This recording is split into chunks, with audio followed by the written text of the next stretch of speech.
Hello, ladies and gentlemen, and welcome to this edition of Full Court Press Basketball Debate, February 10th. Chris Guyette here with Yvonne Juneau. A lot to talk about today, a lot of controversial topics to talk about today. Should be a very interesting debate. Thank you for joining us. We're going to start with a little bit of game analysis from last night, February 9th games. We're going to start on a great note. Gregg Popovich, last night, gets career win number 1,000 in the Spurs' victory over the Indiana Pacers. Yvonne Juneau, first, your general thoughts on Gregg Popovich hitting this milestone. Well, congratulations, of course, that goes without saying. I'm not at all surprised. If anybody deserves it, he does. He's not always my favorite because he's very opinionated. But as far as being an awesome coach, there is just no doubt about it that he's an awesome coach or he would not be where he is today. Congratulations.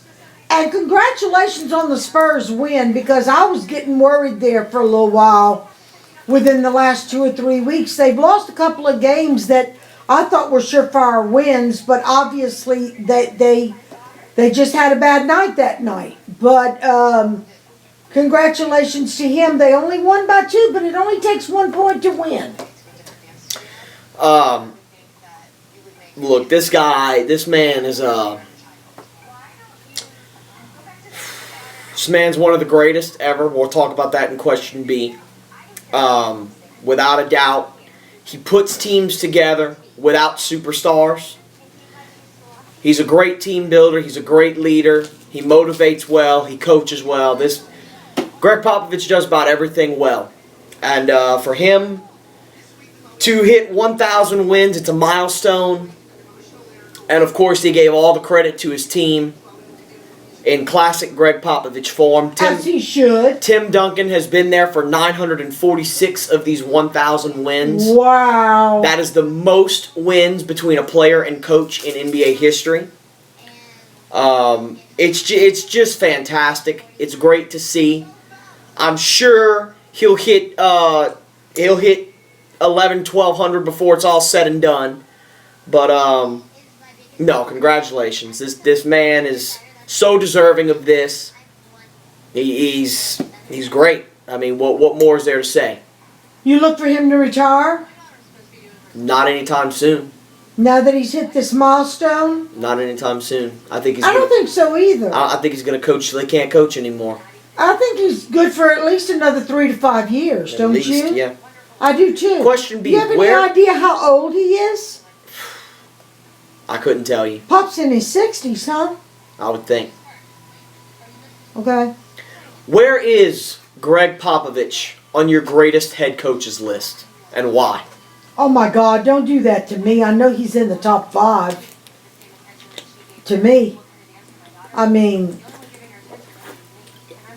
I can't name the coaches like you can. I can name some of the ones that I think are very good coaches. If Gregg Popovich is not in your top 5 of greatest head coaches of all time, you have a serious brain issue. I'll just put it that way. Phil Jackson would have to be considered number 1 because of the rings. Okay?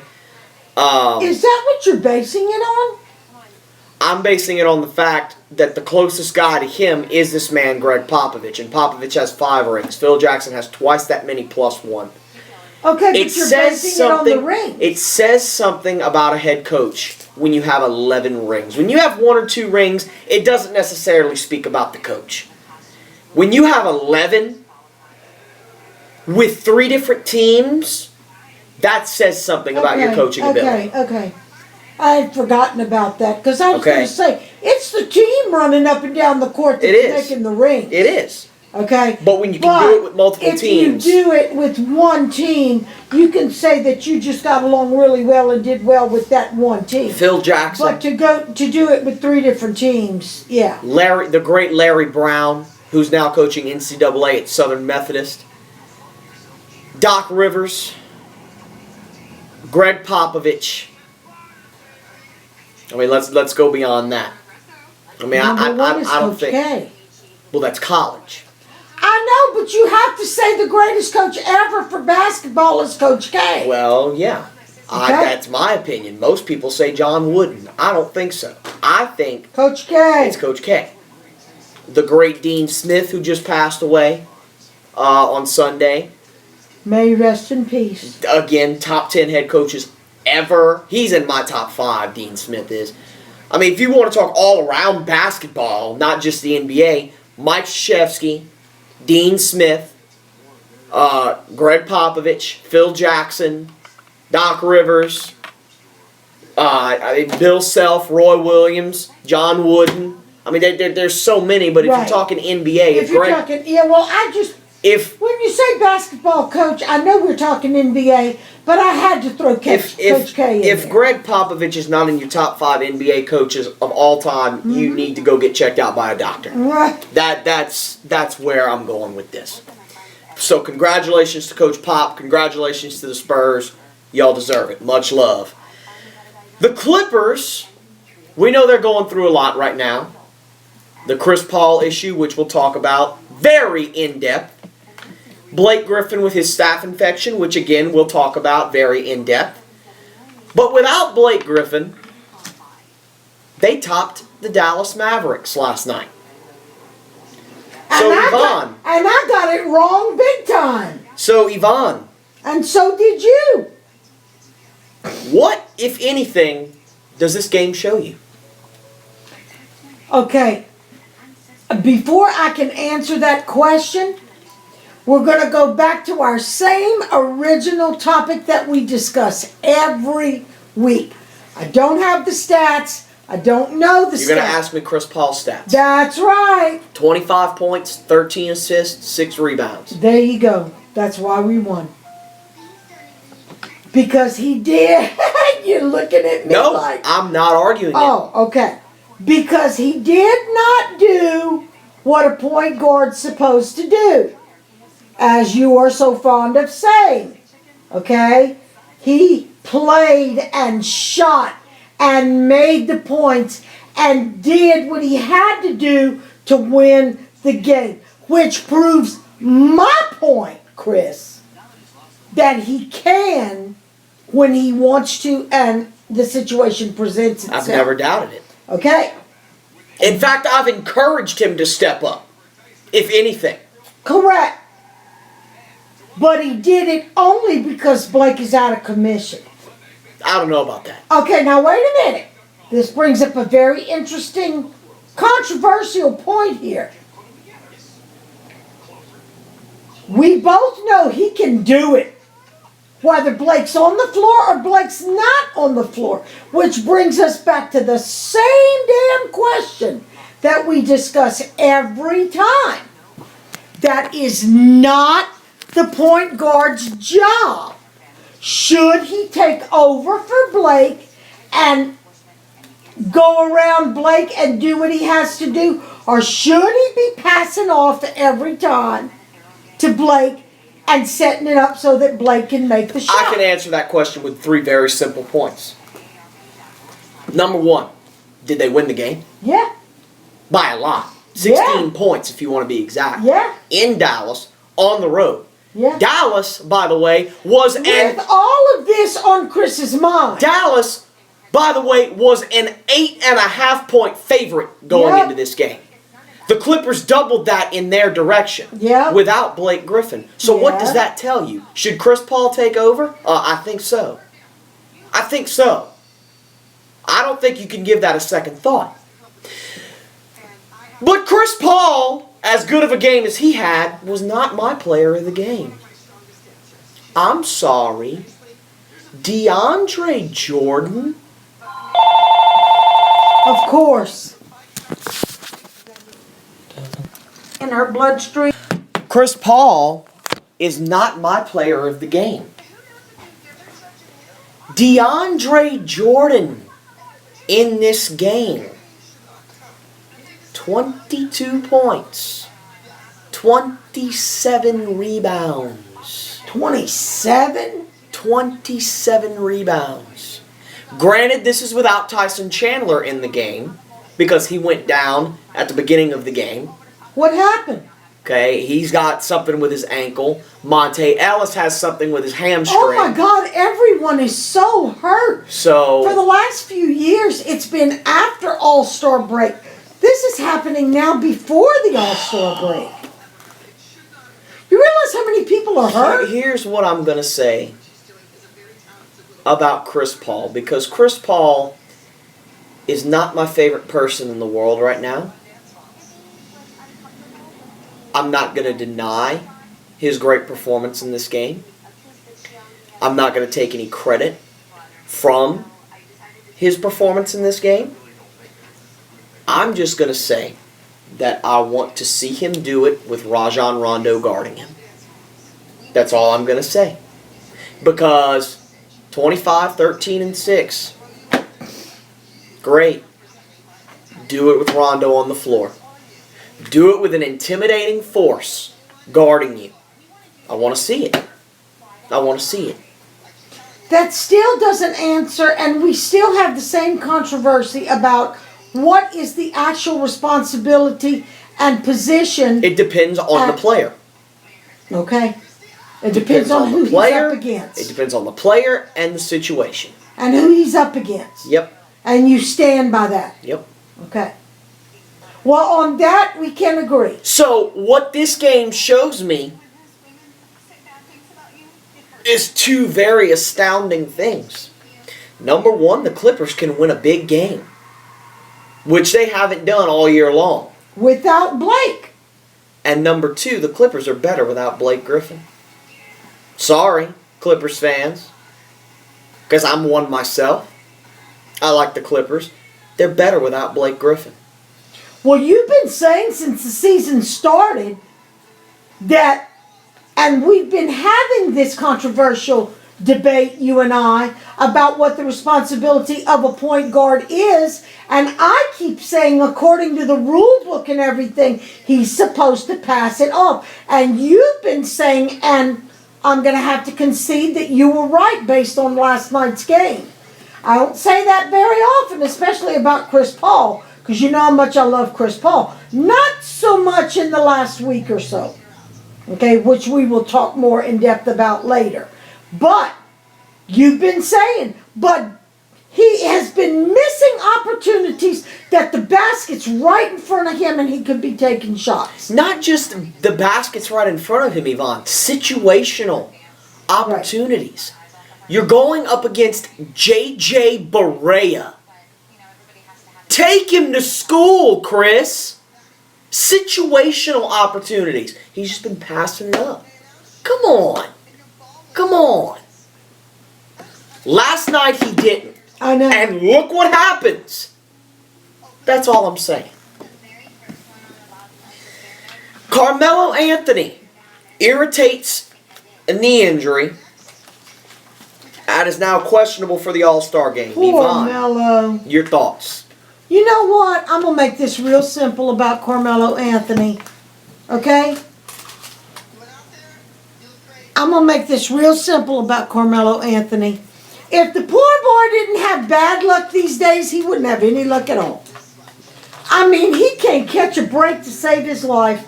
Between now and injury and the way the team's been playing and all the controversy and all that I mean, if he doesn't look, if they don't make some changes, and if he doesn't look to go play for another team, I'd be looking. Fact of the matter is you can't. The fact of the matter is he just signed a 5-year, $127 million deal to stay with this team. It's can't go 5 nowhere. years? 5 years. He can't go nowhere. I didn't think it was 5. He can't go nowhere. So it's not up to him. And you know Derek's not going to trade him. Of course not. Why would you trade your best player? So they have to He build around can't him. ask to... He He's doesn't stuck. want to. He doesn't want to. No, he doesn't want to leave. He wants the team to get better. Right. I understand And the only that. way that's going to happen And is if he sticks around. And I respect that, and I admire him for that. But as long as Derek's trying to prove a point, that's not going to happen. Well, it's not up to the coach to trade a player. It's up to the front office. No, I'm talking about with the implementing of plays and the way that they've been playing. They need that's not players working. before plays. They need players before plays.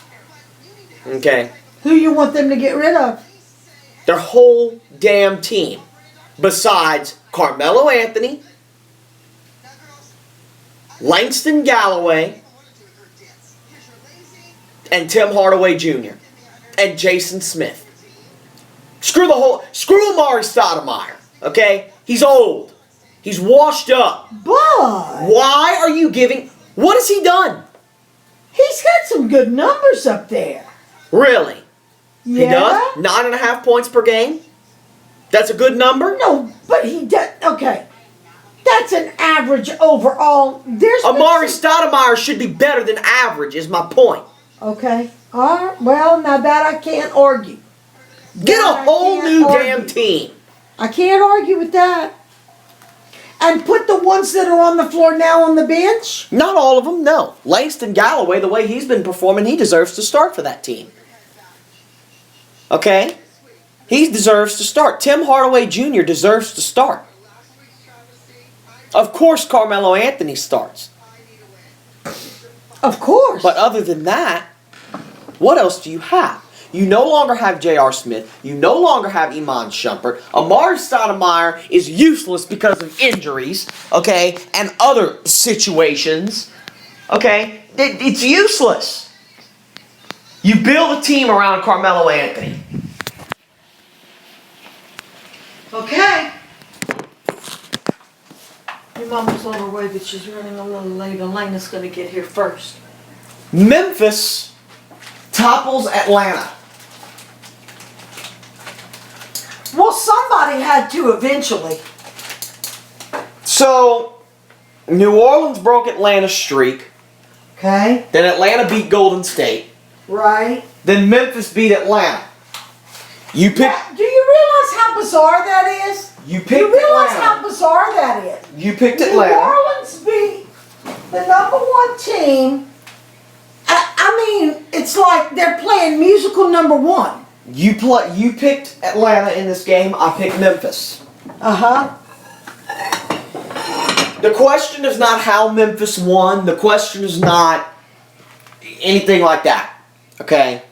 The question is, Yvonne, is Memphis the best team in the West? Why or why not? Memphis?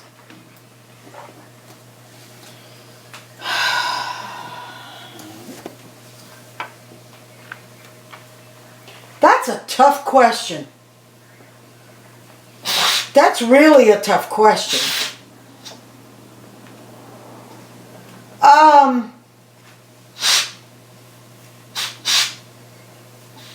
Why don't you answer that first and let me see if I have any contradictory remarks to make. Couple of things you got to look at.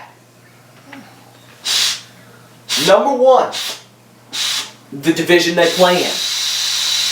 When determining who the best team in a conference is, you look at the division they play in. Memphis clearly has the toughest division, not only in the West, but in the entire NBA. And they're leading that division by 3.5 games right now. Okay? I thought the spread was more than that. In the division, it's 3.5. Okay. Number two, and the one that sticks out the most to me, Golden State, who is technically number one in the West right now, lost to Atlanta, Yeah. and Memphis beat Atlanta. So does that not tell me right there that Memphis is better than Golden State? Oh, yeah.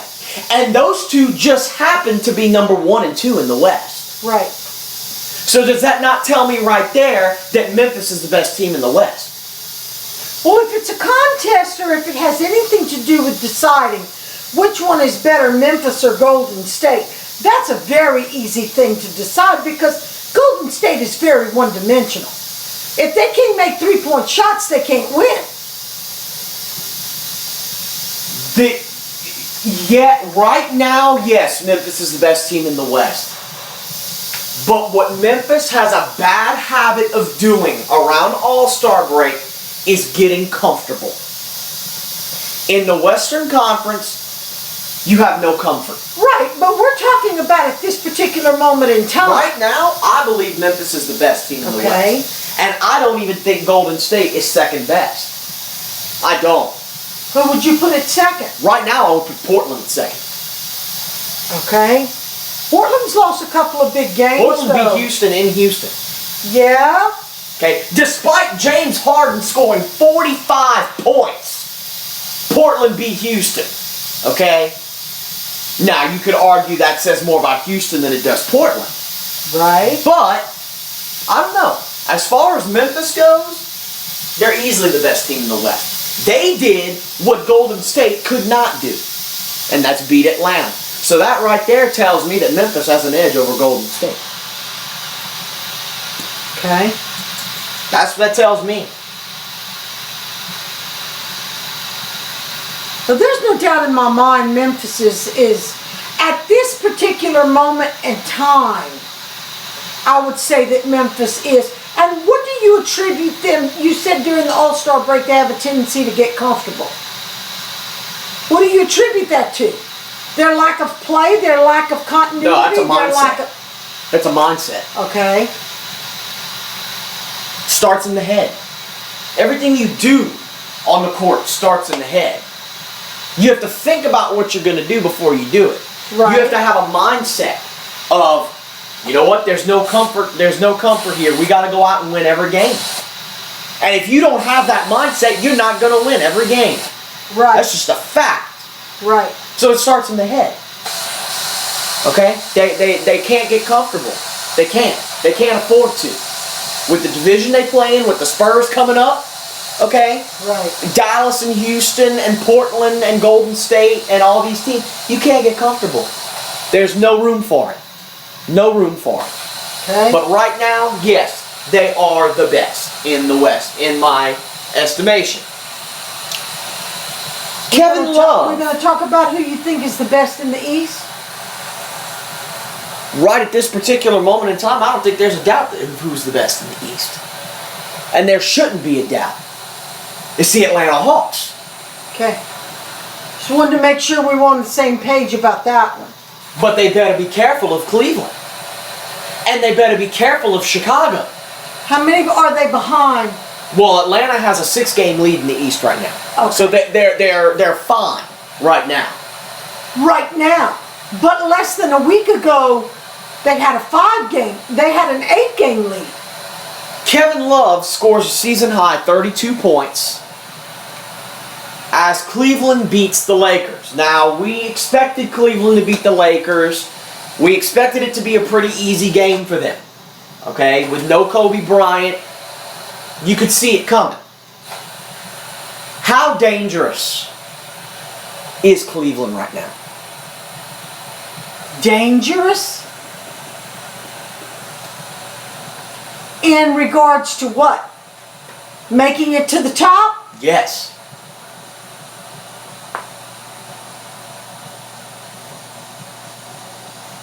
I think that's a possibility.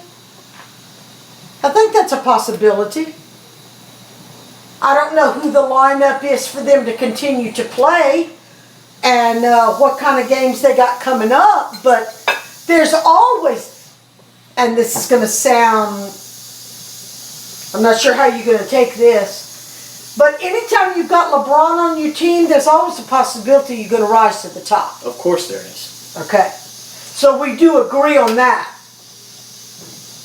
So, yeah, of course there's a danger. There's a difference between being the best team in a conference and being the hottest team in a conference. Atlanta is clearly the best team in the Eastern Conference. As we just said a couple of minutes ago, there's no disputing that. But Cleveland, in my estimation, is clearly the hottest team in the Eastern Conference right now. Winning 14 out of their last 15 games, they're pulling an Atlanta. Okay? Cleveland is dangerous. Cleveland is probably the most dangerous team in the East to the Atlanta Hawks' #1 spot. I would even put them right now above my Chicago Bulls. Because Chicago is not winning games consistently. Right. Right. Cleveland is winning games. And winning them by a lot. And dominant. LeBron is playing awesome. Kyrie Irving has been playing awesome. It's the Kyrie Irving show. All season long. And when you are Kevin Love and you drop 32 points and 10 rebounds, well, there's an added hope that, hey, maybe he could come get us a double-double every night. Maybe not 32 and 10, but Right. you know, 18 to 22 and 10 wouldn't hurt. And we know he can do it. I'd like to ask you a question, which sometimes I do in the middle of, not to interrupt you, but while it's on my mind, I want to pose a question to you. You up for it? Anything. Okay. What happened to Kevin Love between the beginning of the season and now? Because when the season first started, we were wondering what happened to him from leaving Minnesota to go to Cleveland. What changed? Obviously something in the locker room. Okay. And that has been the case for not only Kevin Love, but the whole Cleveland team. I actually got an email about that a couple of days ago. Okay. The guy asked me, dude, what? I'm an avid Cavs fan. Have been since the days of Larry Nance, which, by the way, is very impressive. What happened? Why are we winning games? Okay. We were fighting to even get in playoff contention a month and a half ago. This is not the same Kevin Love that started the season. What happened? And I responded to him, we don't know. You know why we don't know? Because it's something in the locker room. Okay. Because obviously LeBron is preaching to them. Or maybe David Blatt has changed his coaching ways a little bit. You really think Blatt has anything to do with Maybe. this? You never know. You never Well, know. if it is Blatt, he's not demonstrating it on the floor. All I know is since LeBron pushed David Blatt to the side Yep. about 3.5 weeks ago, I agree. this has been a different Cleveland team. Agree. There comes a point in time in every team's season where there is a turning point. It could be good or bad. This is the turning point. That right there was the turning point for the Cleveland Cavaliers. I said it the week we debated it. Yeah. This is going to start something. Yeah. This is going to light a fire. We didn't know if it was going to backfire or if it was going to do some good. This is going to start something. And, well, it started something. Okay. LeBron would, quote, come off the bench if it helped the Cavs. That's a quote. That is a quote. Okay. I have no idea what he meant by that. Do you? I have every idea of what he meant by that. Okay. God, it smells fantastic. You want to talk about the ultimate teammate. Hi, baby. The ultimate teammate. Uh-huh. The ultimate leader. Uh-huh. You look no further than this guy here, LeBron James. Okay.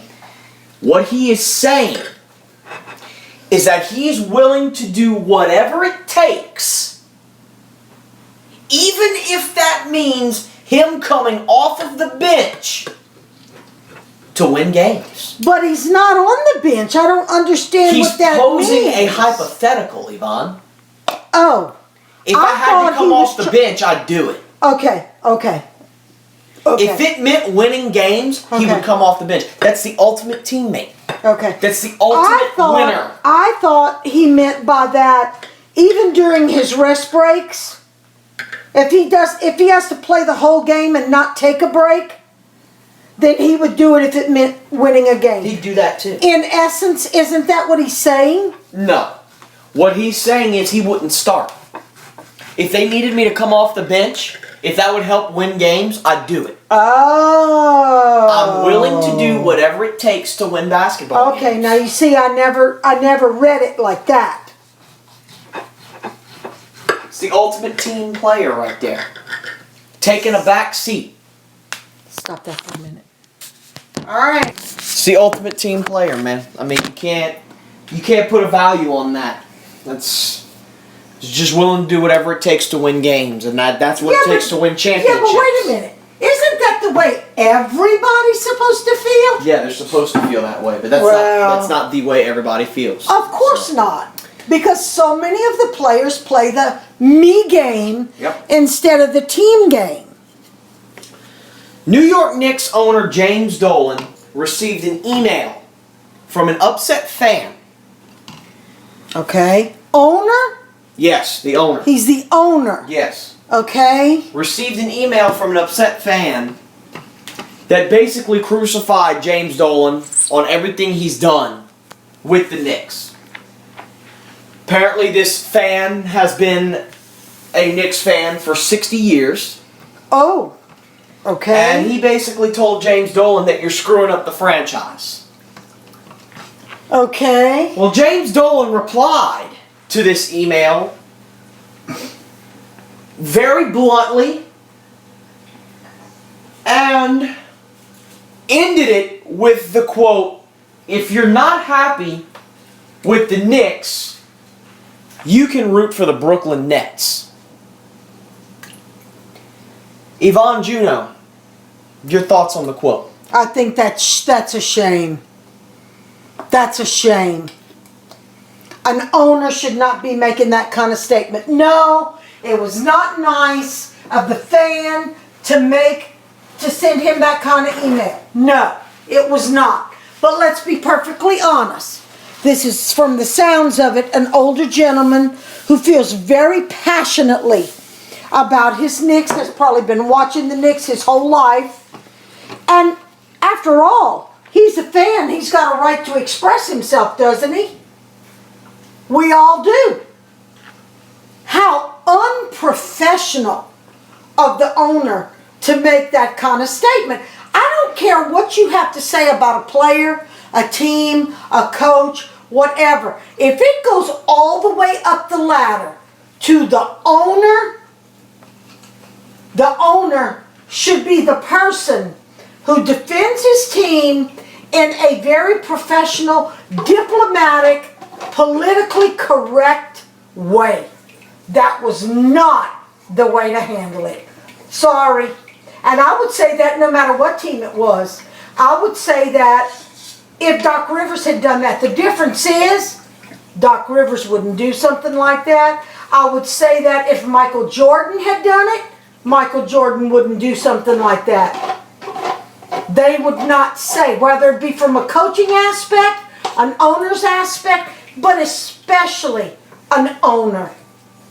That was very uncalled for, very unprofessional. I just think it's wrong. Shame on him. Now, I know one thing. That's not the way to build a very strong, solid fan base for your team. I mean, the Knicks are not doing well to begin with. If anything, you should be promoting goodwill, and you should be trying to get people on your side as much as possible. Not telling people, well, then go ahead and root for somebody else. That's just my own personal opinion. And I know I'm Skip Bayless. Go ahead. Mixed feelings about this. How? I can't disagree with anything you said. And I'm going to start by saying that I don't like James Dolan. I never have liked James Dolan. I don't like how he's very opinionated. But he is James Dolan. And nobody's going to change James Dolan. Okay. That being said, he had every right to respond the way he did. To the fan? Yes, he did. Well, of course he had a right. He owns a team. Because That doesn't make it right. you look at the way the Knicks are right now. Is this really James Dolan's fault? Who are we blaming the Knicks season on? James Dolan or Derek Fisher? Derek Fisher. So why not email Derek Fisher? Did you ever stop to think that maybe the fan thought if he did it directly to the owner, that the owner would take the next step and go have a talk with Derek and do something about But if this fan has any smarts at all, he knows that no matter what James Dolan tells Derek Fisher, Phil Jackson is the president of this team. Who's Derek Fisher going to listen to? James Dolan or Phil Jackson? Thank you. Okay? Okay. Now, was it politically correct to tell this fan to go root for your neighboring team, the Brooklyn Nets? Maybe not. Maybe not. But you want to talk about promoting goodwill. You want to talk about trying to get people on your side. You don't lie. What was James Dolan supposed to do? Say, oh, we're going to get it together. We're going to get it together, because that's a lie. No, I'm very sorry that you're disappointed in us at this time. However, I am trying to be optimistic that the team is going to get their act together. He could have said something. But he's trying to defend his team. With an insult? Yes. Boy, you and I see things differently in that Because regard. This is not, look, the Knicks fan is disappointed in the way the team is playing. Okay? We all Aren't we are. all? We all are. But I'm not going to go and email James Dolan and, I mean, it was a 2-page email. That's ridiculous. Rant and rant and rant about how the Knicks were once this great franchise. And man, you sound like a Dallas Cowboys fan. Sorry. You're living in the past. Correct. How about instead of living in the past, we focus on the future? But that's why I say the owner could have worded it differently. But at the same time, you have to defend your team. If you don't like what we're doing here, go root for somebody else. I don't think that's a defense mechanism. I do. You and I see things very differently I do. where that's concerned. No, if you don't like it, root for another team. Because this is the way this team operates. And if you don't like it, tough crap. Sorry. What is he supposed to do? Change his aspects of thinking because one fan is not pleased? Oh, there's more than one fan that's not pleased. Okay, It's just that but- this one fan happened Right. to send him an email. And did this one fan think that this email was going to make that big of a difference? Well, it made enough of a difference that it made the news. Right, because it's stupid. Okay. I don't see it that way, but okay. Stop living. Patrick Ewing does not play for the Knicks anymore. John Starks does not play for the Knicks anymore. Phil Jackson does not play for the Knicks anymore. Okay. We're not in the 1970s, 1980s, and 1990s. Okay, but on the other hand, you cannot tell me this is the same Knicks team from last year or year before. Either. No, it's You don't not. have to go back as far as Patrick Ewing and all this. Okay, great. But there was a coaching change. There were 3 front office changes. Maybe that's what the fan meant. So say what you mean and mean what you say. Well, If you're going to go out of your way to email the New York Knicks owner, be sure to be articulate. Be sure to know what you're talking about before you email him. Come on. This is ridiculous. Come on. And I never defend James Dolan. Never. I have crucified him on this show plenty of times. I'm defending him here. Come on. Come on the on. other hand, we do have the freedom of speech. Don't you think that the fan had the right to say what he was thinking about, obviously, what he feels very passionately about for his And the that's team that he fine. loves? And that's fine. And that's fine. But this is not the time nor place. Where is it? When is it? When your It is the team right has a time or lick place. of hope. The Knicks are 10-42. Okay, so what you're saying is he kicked them while they were down. Right. And you If think James they'll- Dolan would have done something stupid and completely incomplacent, then you go and email him. I don't think James Dolan has done anything very stupid so far this season. So what you're saying is the fan kicked him while they were down, And he looks this, like an idiot. and this was the only way that the owner had. He looks like an idiot. What's James Dolan supposed to do? Say, oh, it's defending his okay. team. It's okay. Because it's not okay. That No. would be a lie. No, none of us think it's okay. So do you want James Dolan to lie? Or do you want him to be brutally honest? I'll take brutally honest before I'll take a liar. Did he have to say that? Yes. I would have said the same thing.